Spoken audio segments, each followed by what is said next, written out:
오늘 본문은 창세기 19장 23절부터 38절입니다. 롯이 소알에 들어갈 때 해가 돋았더라.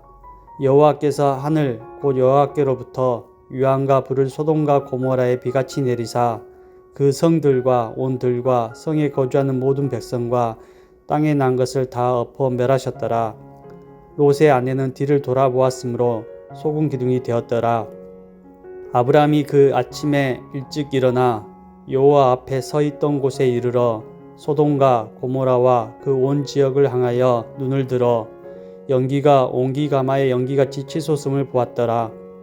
하나님이 그 지역의 성을 멸하실 때 곧 롯이 거주하는 성을 엎으실 때에 하나님이 아브라함을 생각하사 롯을 그 엎으시는 중에서 내보내셨더라. 롯이 소알에 거주하기를 두려워하여 두 딸과 함께 소알에서 나와 산에 올라가 거주하되 그 두 딸과 함께 굴에 거주하였더니 큰딸이 작은딸에게 이르되 우리 아버지는 늙으셨고 온 세상의 도리를 따라 우리의 배필 될 사람이 이 땅에는 없으니 우리가 우리 아버지에게 술을 마시게 하고 동침하여 우리 아버지로 말미암아 후손을 이어가자 하고 그 밤에 그들이 아버지에게 술을 마시게 하고 큰딸이 들어가서 그 아버지와 동침하니라. 그러나 그 아버지는 그 딸이 눕고 일어나는 것을 깨닫지 못하였더라. 이튿날 큰딸이 작은딸에게 이르되 어젯밤에는 내가 우리 아버지와 동침하였으니 오늘 밤에도 우리가 아버지에게 술을 마시게 하고 너가 들어가 동침하고 우리가 아버지로 말미암아 후손을 이어가자 하고 그 밤에도 그들이 아버지에게 술을 마시게 하고 작은딸이 일어나 아버지와 동침하니라. 그러나 아버지는 그 딸이 눕고 일어나는 것을 깨닫지 못하였더라. 롯의 두 딸이 아버지로 말미암아 인신하고 큰딸은 아들을 낳아 이름을 모압이라 하였으니 오늘날 모압의 조상이요 작은딸도 아들을 낳아 이름을 베남이라 하였으니 오늘날 암몬 자손의 조상이었더라. 아멘. 소금 기둥이 된 롯의 아내 이야기는 너무나 유명합니다. 성경을 잘 모르는 이들도 알 만큼 유명한 이야기죠. 그 이야기가 오늘 본문 23절부터 29절에 나옵니다. 근데 30절 이하에는 정말 이상한 이야기가 나옵니다. 롯의 두 딸이 아버지인 롯과 동침하여 아들들을 낳는다라는 이야기입니다. 그 아들들이 나중에 이스라엘과 원수같이 지내는 암몬과 모압 족속의 선조가 됩니다. 만약 오늘 뉴스에 이런 기사가 난다면 우리는 그 기사를 보며 굉장히 역겨워할 것입니다. 왜 이런 이야기가 성경에 나오는지 굉장히 의아해할 수 있습니다. 하지만 오늘 본문을 통해서도 우리는 하나님의 은혜를 만날 수 있습니다. 롯은 분명 세상을 사랑한 사람이었습니다.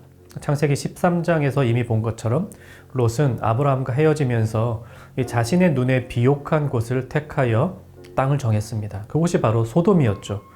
그곳이 얼마나 영적으로 악한 곳인지 하는 것은 고려하지 않았습니다. 또한 앞선 본문인 창세기 19장 12절 이하에 보면 소돔과 고모라를 멸하기 위해 찾아온 하나님의 사자들을 위해 자신의 두 딸을 동네 사람들에게 주려고 했었던 장면도 나오죠. 그는 어떤 어려움 앞에서 기도하는 대신 그 동네 사람들이 늘 하던 그런 방식대로 일을 처리하려고 했었던 것입니다. 우리는 롯에 대하여 이렇게 평가 내릴 수 있습니다. 롯은 하나님의 뜻에 그렇게 부합하지 않는 삶을 살아온 사람이다. 그러면 하나님께서는 롯에 대해서 어떤 평가를 내리실까요? 롯은 믿음도 없고 세상 방식대로 산 사람이었다. 암몬과 모압이라고 하는 이스라엘의 원수를 그것도 자신의 딸들을 통해 생산해낸 그런 사람이었다. 이렇게 여기실까요? 롯에 대하여 신약 성경이 증거하는 데가 있습니다. 베드로후서 2장 7절입니다. 무법한 자들의 음란한 행실로 말미암아 고통당하는 의로운 롯을 건지셨으니.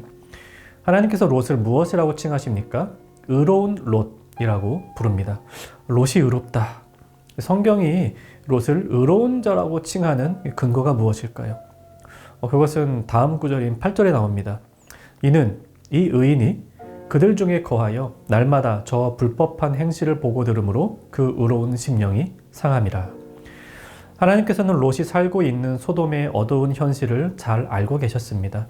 눈만 뜨면 음란과 거짓과 탐욕과 미움이 가득한 그런 세상에서 롯이 살고 있는 것을 잘 알고 계셨습니다. 롯은 날마다 그런 세상의 모습을 보고 그 의로운 심령이 상했다. 성경이 이렇게 기록하죠. 말하자면 하나님은 롯의 행위를 보고 너는 세상을 사랑하는 자야. 너는 세상의 방법대로 행하는 자야. 이렇게 평가하지 않으시고 롯이 속해 있는 그 악한 세상을 보시며 그 악한 세상 가운데 발버둥치며 살아가는 롯을 의롭다고 여겨주신 것입니다. 우리가 볼 때에 믿음이 별로 없어 보이는 롯을 의로운 롯이라고 불러주시는 이것은 하나님의 은혜입니다. 사랑하는 청년가족 여러분, 하나님은 우리를 어떻게 보고 계실까요?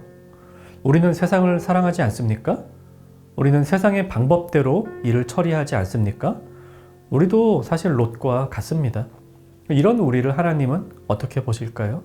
우리에 대해서 어떻게 평가하실까요?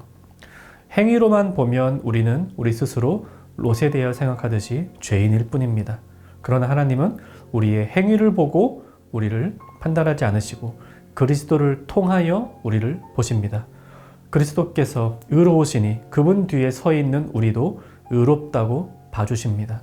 이것이 하나님의 은혜입니다. 우리는 오늘 본문에 나와 있는 롯과 두 딸의 이야기를 보면서 어쩌면 이것은 역겨운 이야기이다 이렇게 생각할지 모르겠습니다. 성경에 왜 이런 이야기가 나오느냐 불만이 있을지 모르겠습니다. 그러나 누구라도 하나님 앞에서 나는 롯보다 나은 부모다. 나는 롯의 딸들보다 나은 자식이다. 이렇게 말할 수 있을까요?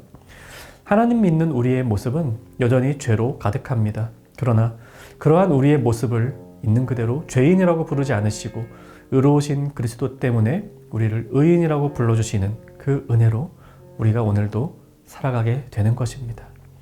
소돔 땅에 사는 롯이 얼마나 경건을 지키기 어려웠는지 하나님 잘 아셨습니다. 그리고 하나님은 우리도 잘 아십니다.